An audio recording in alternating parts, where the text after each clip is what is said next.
Firstly, we need to learn the lessons, as you rightly point out, from the past, where proposals were put into place which in the end didn't achieve the desired end. I don't think that means that nothing can ever work. I don't accept that. In today's video, we're diving into a fiery clip where a Labour MP absolutely grills Keir Starmer. It's a brutal takedown, and as usual, Starmer's response falls flat, leaving him looking embarrassed and lost for words. But before we get into it, don't forget to hit that like button and subscribe for more top-tier British political content. Now, let's roll the clip. Debbie Abrahams. And good afternoon, Prime Minister. My questions are going to be on the Pathways to Work Green Paper.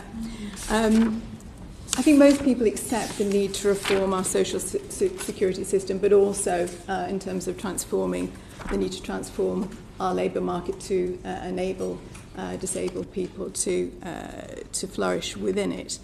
But based on the evidence of similar disability benefit cuts, for example, in 2017, the work-related activity component of employment and support allowance, we saw that, unfortunately, there wasn't the deliverance of increased jobs for sick and disabled people.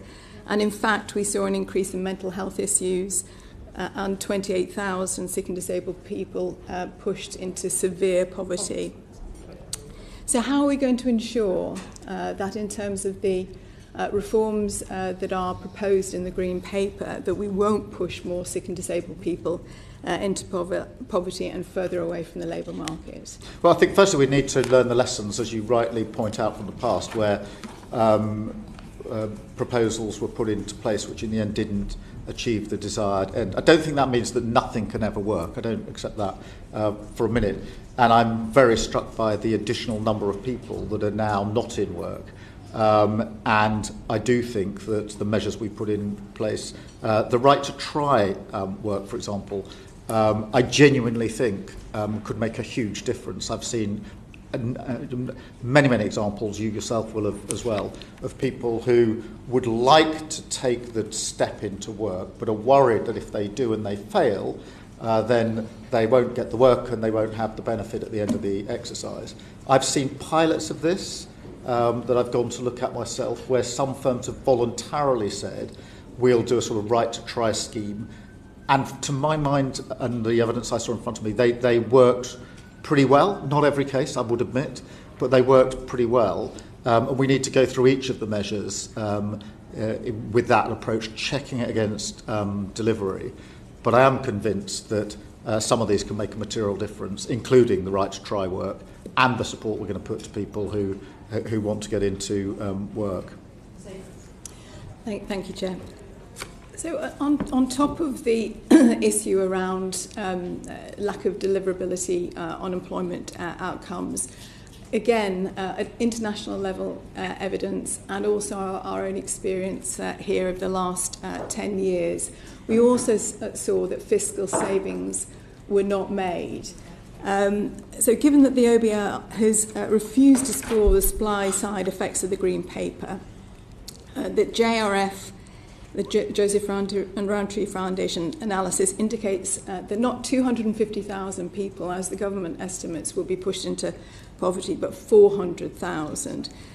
And that children in family poverty and adversity are five times more likely to end up as NEETs as young people.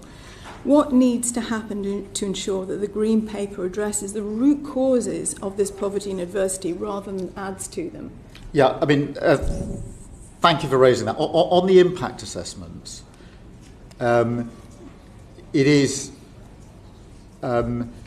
significant to my mind that the ability of any policy or legislation to change any behaviour at all is not priced in. In other words, there is simply, the OBR have scored nothing against any change here. The assumption is not a single person changes their behaviour. I personally struggle with that way of looking at it because I do think that these measures will make a material difference, and they need to make a material difference.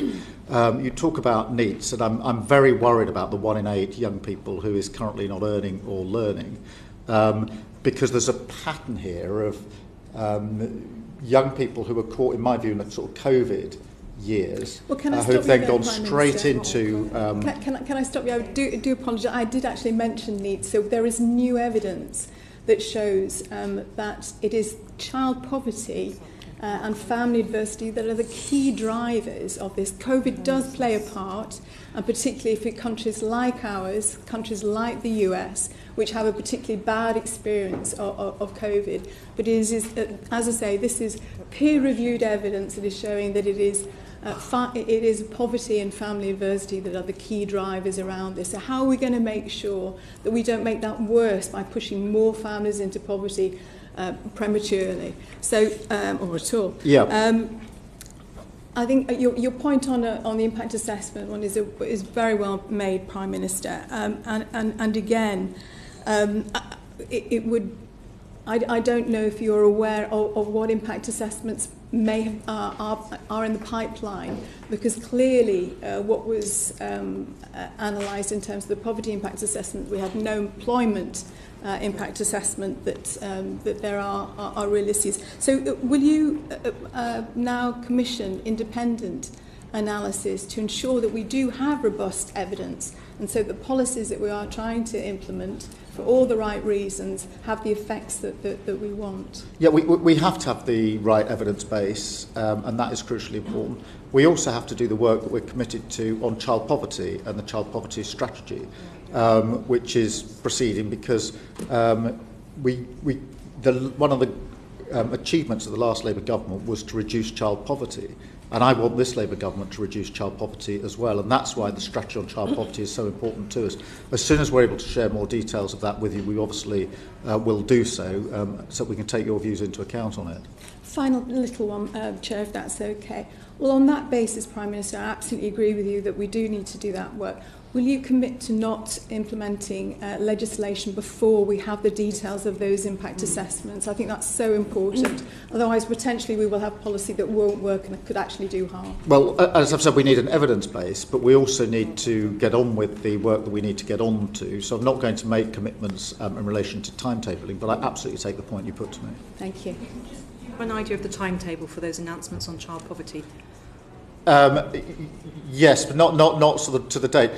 Can I write back to you on that? Just you. because we're working on it, and I'll be able to give you better information. We appreciate the spending reviews in June, but some decisions are being made clearly before then, so it'll be helpful to know. Yeah, I'll write to the committee with more details of that. Thank you very much indeed. What are your thoughts on what we discussed in today's video?